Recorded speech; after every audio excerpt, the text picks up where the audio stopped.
Hey everyone, welcome to Gaming Explained. In today's video, I'm going to show you how to buy driver on Beach Buggy Racing 2. So let's get started.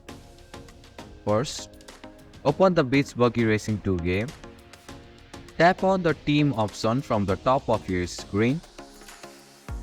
Here you can see the change driver option. Tap on it.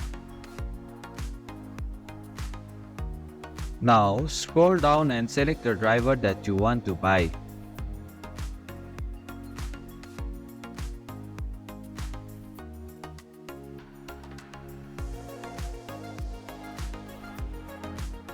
Finally, tap on the Recruit Now button and buy the driver. And this is how you can buy driver on Beach Buggy Racing 2. Thank you for watching Gaming Explained. Hope this video was helpful. If it was, then hit the like button and comment down if you have any questions or feedback. Also, if you are new to our channel, please subscribe and hit the bell icon so that you won't miss our upcoming videos.